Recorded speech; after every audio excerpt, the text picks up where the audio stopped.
같았더라 이렇게 정했습니다. 천사의 얼굴과 같았더라. 성경에 자주 안 쓰는 그런 표현입니다. 천사의 얼굴과 같았다고 하는 말은 모세가 이제 그 시내산에서 돌판을 받을 때 그 얼굴이 빛났고 변화산에서 예수님의 모습이 그 광채가 빛났습니다. 그런데 오늘 이 스데반의 얼굴이 이제 빛나는 그런 모습을 같이 보게 되는데, 자, 스데반 챔피언입니다. 기록을 많이 갖고 있는 사람이에요. 이제 말씀드리겠습니다만 왜 누가가 지금 사도행전 6장하고 7장의 전장을 걸쳐서, 특별히 사도행전 7장은 60절까지 나오는데 아주 긴 설교입니다. 사도행전에서 제일 긴 설교를 베드로가 한 것도 아니고 바울이 한 것도 아니고 스데반이 했습니다. 그 말 하나하나를 아주 자세하게 누가가 기록을 했습니다. 물론 누가가 이 말을 조사를 할 때는 그 자리에 있지 않았을 것입니다. 누군가가 누가에게 전해주었고 누가는 그것을 기록을 했을 텐데, 아마도 우리 생각에는 바울이 거기에서 그 옷을 지키면서 스데반의 얼굴을 보았고, 옷을 지키면서 사람들의 모습을 보았고, 스데반의 마지막 그 돌을 맞으면서 죽어가는 그 모습, 그 평안한 모습을 보면서 뭔가 쇼크를 받았지 않았을까 하는 그런 생각을 해보게 되는데요. 사진을 2장을 올렸습니다. 사람들이 스데반을 돌로 찍어 죽이는 그런 광경이죠. 하나님을 모독했기 때문에, 성전을 모독했기 때문에 성전 모독죄에 하나님을 모독한 죄로 돌을 던집니다. 사람이 돌에 맞아 죽는다고 하는 것은 얼마나 큰 아픔이고 고통인지 모릅니다. 뭐 얼굴에도 맞았을 거고, 머리에 두개골도 깨졌을 거고, 가슴도 찢겨졌을 거고, 숨이 끊어질 때까지 저 사람들이 피가 흘리는 걸 보면서 즐거워하면서 그 원수를 없애야 된다는 이런 무서운 심정으로 돌을 내려 던지고, 스데반은 이제 거기에서 하늘을 보면서 자기 영혼을 하나님 앞에 맡기는 그런 최후를 맞이합니다. 또 다른 사람이 그린 그림인데, 이 그림도 역시 스데반을 무자비하게 사람들이 돌을 던져서 죽이는 이런 광경을 이제 우리에게 보여주고 있습니다. 자, 첫 번째 순교자 스데반 기록입니다. 첫 번째 순교자 스데반. 7명의 집사 중에서 여러분 아시는 대로 첫 번째 이름이 기록된 사람이었죠. 그리고 집사를 선택하는 그 기준이 책망할 것이 없어야 되고 성령과 지혜가 충만해야 되는데, 이 두 가지 조건을 만족시켰다고 지난주일에 말씀을 드렸습니다. 또 다른 기록은요, 이 전까지는 사도들이 복음을 전할 때 이 사람들이 잡아다가 옥에 가두던 사람들이 때리는 데까지 끝났습니다. 그러니까 옥에 성전에서 말씀을 전하면 잡아다가 옥에 가둔다든지 때려서 보내는데, 이제는 투옥이 아니라 매질이 아니라 죽인다고 하는 거죠. 그러니까 박해가 점점 더 도수를 더 강하게 해가는 것을 볼 수가 있습니다. 복음을 전하다가 목숨을 잃은 첫 번째 순교자고, 뿐만 아니라 복음이 예루살렘뿐만 아니라 이제는 조금 더 멀리 퍼져가는 것을 말씀하고 있는데, 지금까지는 예루살렘 성전에서만 복음을 전했습니다. 근데 오늘 본문에 이렇게 보게 되면 소위 자유인이라고 하는 회당에서 이런 말이 나오는데, 이 자유인이라고 하는 말은 유대인이지만 로마의 종으로 붙잡혀갔다가 해방된 사람들입니다. 그러니까 로마의 종으로 잡혀갔다가 해방된 사람들이니까 예루살렘에 살고 있는 사람들은 아닙니다. 유대에 살고 있는 사람도 아니니까, 여기 보면 시시리아와 구레네와 알렉산드리아와 길리기아와 아시아와 이렇게 이제 네 곳을 적었는데요. 처음 두 곳은 아프리카 사람들. 그러니까 아프리카에서 온 유대인들이 모여있는 장소입니다. 또 소아시아에 흩어졌다가 모여있는 사람들이 모여있는 장소니까, 오늘 우리로 말하면 미국에 살고 있는 사람은 산업에 있는 사람인데, 한국 사람이 모이는, 또는 아니면 일본 사람이 모이는, 필리핀 사람이 모이는, 유럽 사람이 모이는, 이렇게 해서 각 지역에서 온 사람들을 모여서 하나님께 예배를 드리시니, 이 당시에 유대에도 390개 정도의 그 회당이 있었다고 말하고 있는데, 이 회당 중에 하나가 외국에서 온 사람들이 모이는 지역이었습니다. 그런데 스데반이 거기에 갔습니다. 그러니까 지금 예루살렘 성전에 간 게 아니고, 그 예루살렘 성전 위에 오늘날 교회들처럼 여러 곳에 390여 개에 흩어져 있던 외국인들이 모이는 성전에 이제 가게 된 거예요. 거기 가서 복음을 전합니다. 그러니까 복음이 예루살렘 성전에서만 있었던 그 복음이 이제는 더 많은 외국에서 모이는 사람들까지 이제 보편화되어 가고 있는 것을 말씀을 하고 있습니다. 자, 이 스데반은 굉장히 우리가 유명한 사람입니다.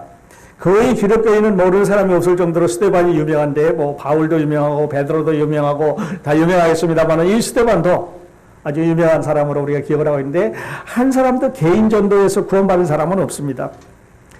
그 다음 장에 나오는 빌립은 사마리아로 내려가다가 에티오피아에서 온 그 간다게의 그 여왕의 국권을 맡은 사람에게 전도하는, 한 사람에게 개인 전도하는 기록이 있어서 우리는 빌립이 전도를 했구나 이렇게 알게 되는데,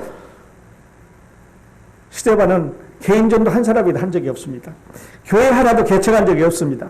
선교 여행도 한 번도 한 적이 없고, 바울을 따라가면서 스데반이 어떤 일을 했다고 하는 기록도 없습니다. 다만 여기에 사도행전 6장과 7장에 기록되는 이것으로 인해서 사도들은 이 스데반은 우리 모든 기독교인들에게 아주 많은, 누구보다도 많은 이런 영향을 미치고 있습니다. 모든 사람들, 모든 교회, 모든 선교 여행에 이게 밑거름이 되고 있습니다. 바울도 아니고 베드로도 아닌 가장 긴 설교를 이제 사도행전에서 하고 있고, 이 당시의 인구로 봐서 그리스도인이 어떤 사람은 한 2만 명 됐을 거다, 어떤 사람은 한 3만 명 됐을 거다 하는 시절입니다. 그러니까 적어도 2만 명 내지 3만 명이라고 하는 그리스도인 중에서 책망할 것이 없는 사람, 성령과 지혜가 충만한 사람을 뽑으라 그랬을 때 스데반이 제일 먼저 뽑힌 걸로 봐서, 그것도 예루살렘에 살아난 사람이 아니고 예루살렘 밖에 나와 있는 그 헬라 말을 한 외국에서 자라난 그리스도인 중에서 이 스데반이 이런 모범을 보인 사람으로 성경은 우리에게 소개를 하고 있습니다. 첫 번째 선교자. 그 다음에 외국인이면서 그러니까 헬라 말을 하는 회당에서 그 복음을 전하는 첫 번째 사람입니다. 자, 그래서 그 성령에 충만한 스데반이었는데, 여기 본문을 보면 성령만 충만한 게 아닙니다. 은혜도 충만했고, 능력도 충만했고, 성령도 충만했고, 지혜도 충만했고, 믿음도 충만했다 이렇게 말합니다. 충만하단 말은요, full란 말이죠. 그러니까 뭐가 그냥 꽉 차서 넘친다는 말입니다.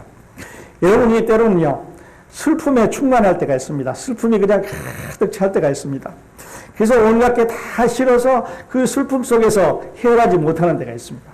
어떨 때는 기쁨에 넘칠 때가 있습니다. 사랑에 넘칠 때도 있죠. 어떨 때는 화가 날 때도 있습니다. 그래서 화를 막 표출하기 위해서 그 화에 의해서 행동을 하게 됩니다. 뭐 물건을 집어던질 수도 있고, 소리를 지를 수도 있고, 가서 싸움을 할 수도 있고, 이거는 화가 우리를 컨트롤할 때 그런 거죠.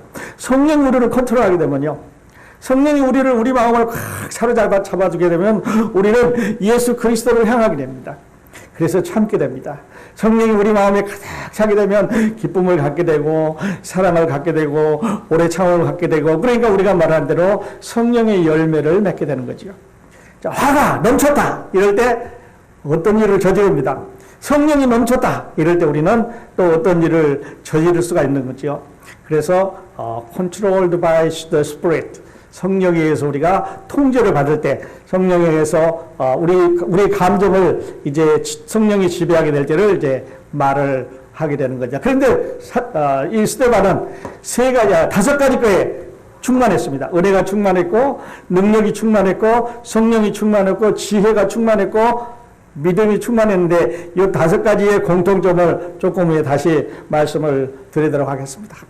챔피언입니다. 이 모든 것을 다 가지고 있는 챔피언이기 때문에 오늘 하나님께서는 스데반을 드러내셔서 아주 훌륭한 사람으로, 교회 하나도 안 세웠지만, 복음전도 개인전도 하나도 안 했지만, 그러나 성경을 아는, 성경을 공부하는, 아니면 복음을 전하는 사람은 스데반을 잊어버릴 수 없도록 우리에게 소개를 하고 있습니다. 자, 지금까지는 박해가요, 예수님 박해했습니다. 예수님 제자들 박해했습니다. 그런데 이제 일반인으로 넘어가기 시작을 했습니다. 스데반은 예수님 제자가 아니죠. 유대에 사는 사람이 아니라고 말씀드렸습니다. 외국에서 온 사람입니다. 그런데 이 스데반을 박해함으로 인해서 이제 교회는 점점 더 박해의 속도도 넓어져 가고, 복음도 점점 더 넓어져 가기 시작합니다. 예루살렘 성전이 아닌 회당에서 스데반을 잡아왔습니다. 그러니까 복음이 성경에서뿐만 아니라 이제는 여러 곳에 흩어져 있는 회당에서도 복음이 증거되기 시작을 한다고 하는 걸 말해주는 거죠.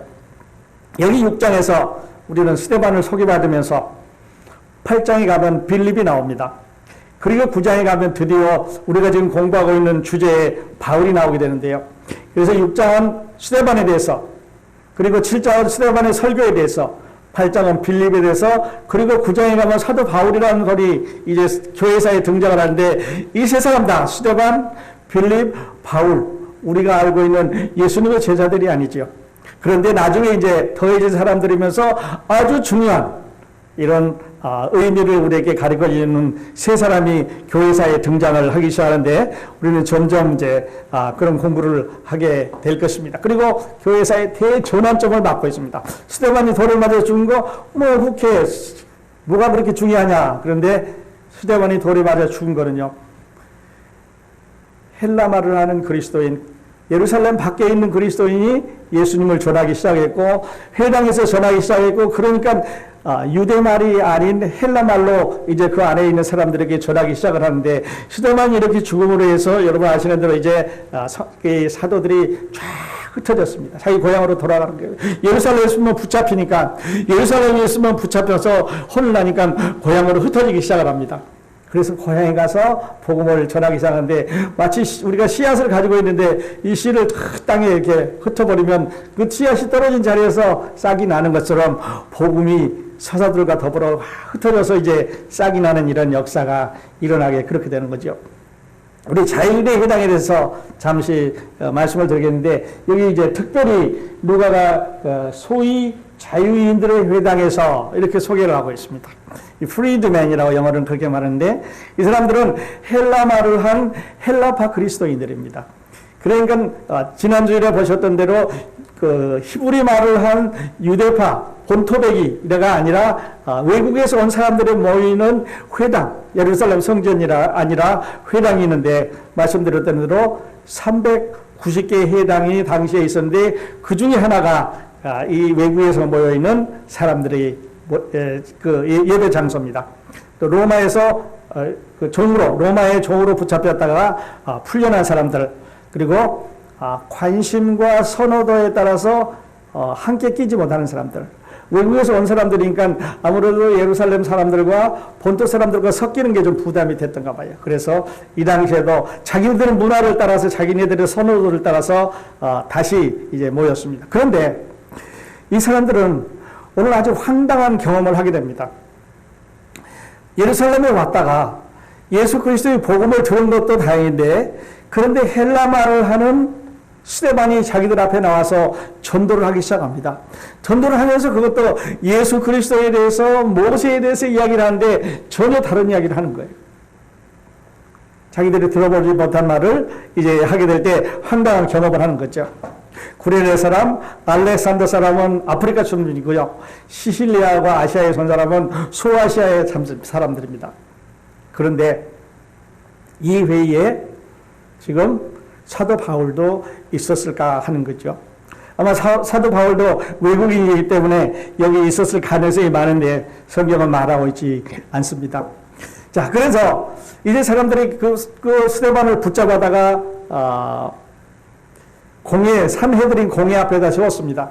그리고 신문을 하는데, 이 자리는 몇 주 전에 예수님을 세웠던 자리고요. 얼마 전에 베드로와 사도들을 세웠던 자리인데, 이제 스데반을 거기다 세워놓고 신문을 하기 시작합니다. 그런데 거기 보니까 스데반을 이기지 못하여 당하지 못했습니다. 왜 스데반 당하지 못했을까요? 스데반은요, 예수 그리스도의 영으로 얘기했기 때문에 그렇습니다. 지혜가 충만했기 때문에. 그런데 그 다음에 이제 말씀을 드리도록 하겠습니다. 스데반을 고발한 사람들은, 이 스데반이 우리한테 와가지고, 이 촌사람이 와가지고, 외국에서 온 사람이 와가지고, 액센트도 우리와 같은 이런 헬라 사람이 와가지고 예수를 전하는데, 우리는 지금 외국에서 예루살렘이야말로 우리 믿음의 성지고, 이 외에는 어디에도 다른 믿음이 없다고 믿고 왔는데, 스데반이 황당한 얘기를 하기 때문에 스데반을 이제 고발을 하는 거죠. 예수가 모세보다 크다.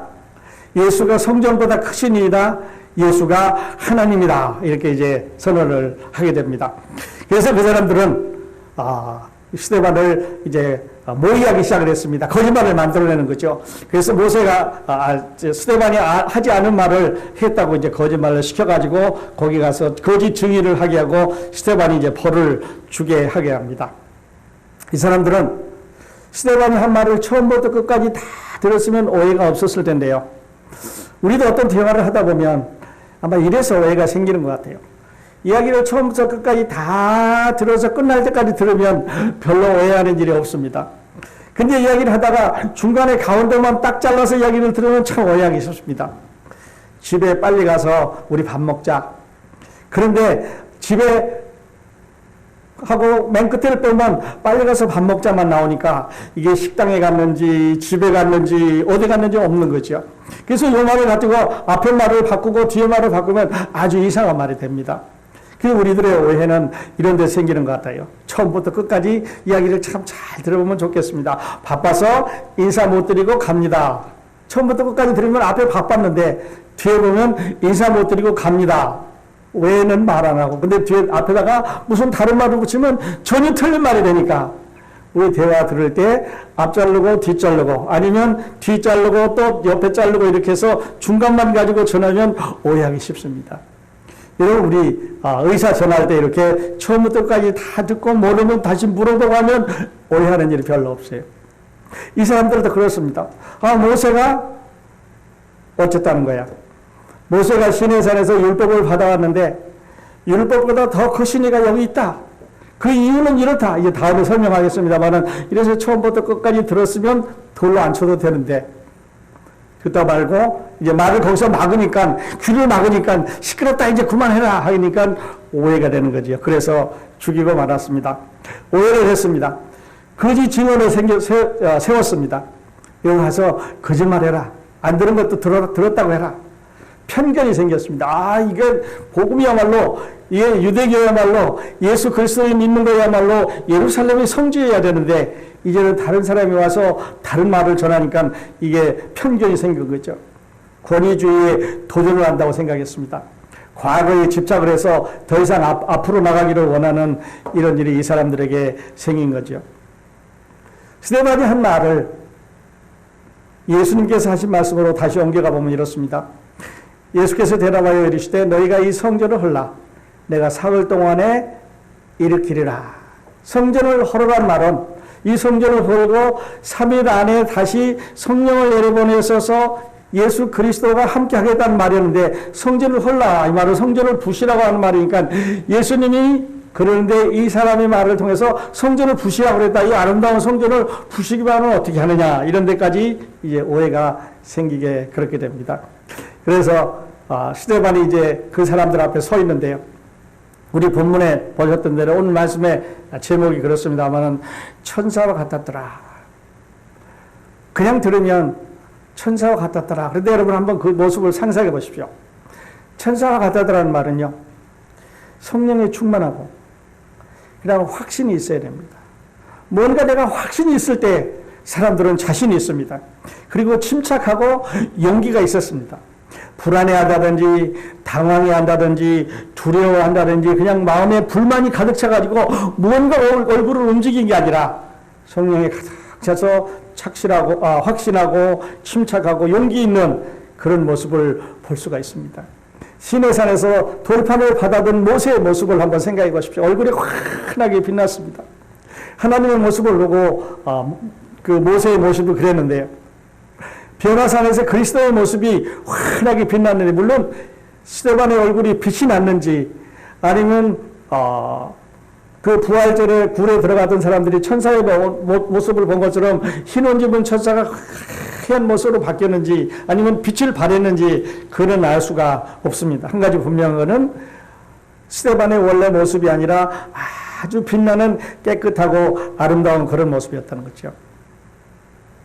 여러분 그 모습을 한번 생각해 보면 좋을 것 같아요. 예수님이 변하는 모습을 잠시 한번 보면은요. 마태복음 큰 진이 나며 주의 천사가 하늘로부터 내려와 돌을 굴려내고 그 위에 앉았는데 그 형상이 번개같고 그 옷은 눈같이 희건을 지키던 자들이 그를 무서워하여 떨며 죽은 사람과 같이 되었더라. 그 옷은 눈같이 희건을, 그래서 스데반의 그 모습이 눈처럼 하였는지 아니면 그냥 빛을 나서 그 눈부셨는지 그건 우리가 알 수 없습니다만은 성령에 충만한 스데반의 모습이 그렇습니다. 그런데요, 우리 성령 충만하단 말은 마치 이런 것 같습니다. 우리 집사님도 농사를 잘 하시는데 농사를 지어서 열매를 맺는 거는 하룻밤에 되는 게 아니죠. 씨를 심어서 또 자라서 열매를 맺는 것처럼 시간이 필요합니다. 성령이 충만한 것도 성령을 받고 그 다음날 그냥 성령이 충만해지는 게 아니에요. 그것도 시간이 필요합니다. 성숙한 단계가 필요한데 우리가 아는 대로 이제 갈라디아서 5장에 보면 그 성령의 열매를 주고 있지요. 오직 성령의 열매는 사랑과 희락과 화평과 오래 참음과 자비와 양성과 충성과 온유와 절제니 이와 같은 것을 금지할 법이 없느니라. 이것은 하루아침에 내일 되는 게 아닙니다. 예수 믿고 나서 그 다음날 내가 성령에 충만해가지고 확 되는 게 이거는 아직 자라나지 않은 거죠. 많은 시간과 연륜이 필요한 것을 볼 수가 있는데 스데반은 성령에 이렇게 충만을 했습니다. 자, 지혜가 충만하단 말은요, 사도행전에 딱 4번 나옵니다. 지혜란 말. 사도행전에 딱 4번 누가가 썼는데 그것도 다른 사람에게는 한 번도 안 쓰고 이 스데반에게만 지혜란 말을 썼습니다. 그래서 여기서 지금 보는 대로 6장에서 3절에 형제들아 너희 가운데 성령과 지혜가 충만하여 칭찬받는 사람 1분을 택하라. 그래서 거기 지혜가 나오고요. 10절에 보면 스데반이 지혜와 성령으로 말함을 그들이 능히 당치 못하여 지혜란 말이 나옵니다. 또 7장에 가보면 이제 스데반이 다음 주에 설교를 하게 되는데 그 모두를 한다고 해서 건져내사 애굽왕 바로 앞에서 큰 은총과 지혜를 구하되 10절에 나옵니다. 7장 10절. 그리고 7장 22절에도 모세가 애굽 사람의 모든 지혜를 배워 딱 4번 나오는데 이 4번을 다 스데반에다가 적용을 했습니다. 우리가 잘 아는 말이죠. 지혜는 하나님의 말씀에 순종하는 겁니다. 그 사람 참 지혜로운 사람이다. 뭔가 바른 것을 정확하게 알고 올바른 결정을 하는 거죠. 진정한 지혜는요, 무엇을 아는가 하는 게 중요한 게 아니라 어떻게 사는가가 중요해요. 그 사람이 얼마만큼 아느냐 하는 게 중요한 게 아니라 그 사람이 어떻게 사느냐, 그 사람이 무엇을 알고 있느냐 하는 게 아니라 그 사람이 어떻게 상황을 결정하느냐 하는 게 중요한데, 진정한 지혜는 영원한 가치를 아는 것입니다. 여러분, 지혜 있는 사람 어떤 사람입니까? 우리 잠언 9장에는 여호와를 경외하는 것이 지혜의 근본이요 거룩한 자를 아는 것이 명천이지라 그랬어요. 그래서 여러분 오늘 지혜에 충만하다는 말을 들으시려면, 여러분이 지혜롭다는 말을 들으시려면 여호와를 경외해야 돼요. 그러니까 이 스데반이 지혜로운 사람이었다 하는 말은, 지혜가 충만했다는 말은 여호와를 경외했다는 말이죠. 근데 그 다음 말씀에 보면은요, 이렇게 나와요. 고린도서 1장 24절에 보면 오직 부르심을 입은 자들에게는 유대인이나 헬라인이나 그리스도는 하나님의 능력이요 하나님의 지혜니라. 그러니까 우리 그리스도인이 지혜롭다 하는 말은 다시 말씀드려서 예수 그리스도를 안다는 말이에요. 유대인이나 헬라인이나 그리스도는 하나님의 능력이요 하나님의 지혜니라. 여러분이 예수 그리스도를 잘 안단 말은 지혜로운 사람이다, 이렇게 말씀을 할 수가 있겠습니다. 야고보서 1장 5절에서 야고보 선생님은 너희 중에 누구든지 지혜가 부족하거든 모든 사람에게 후히 주시고 꾸짖지 아니하시는 하나님께 구하라. 그리하면 주시리라. 지혜가 부족하면 하나님께 구하라 그랬습니다. 하나님을 아는 것, 예수 그리스도를 아는 게 지혜입니다. 여러분은 이 지혜가 있으신지 이렇게 한번 생각해보는 오늘 아침이 됐으면 좋겠습니다. 저는 오늘 여러분과 함께 이 스데반에 대해서 공부하면서 이렇게 2가지 것으로 결론을 내기를 원합니다. 스데반은요, 5가지 챔피언이었습니다. 은혜가 넘쳤습니다. 능력이 넘쳤습니다. 성령이 넘쳤습니다. 지혜가 넘쳤습니다. 믿음이 넘쳤습니다. 자, 그런데 왜 하나님께서 이 훌륭한 사도를 순교를 당하게 했을까요? 하는 게 제 질문입니다.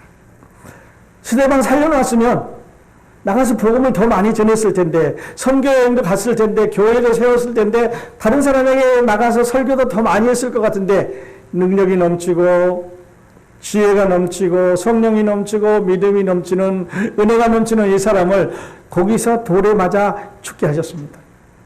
이게 우리가 그리스도를 아는 지혜 중에 분별해야 되는 내용이죠.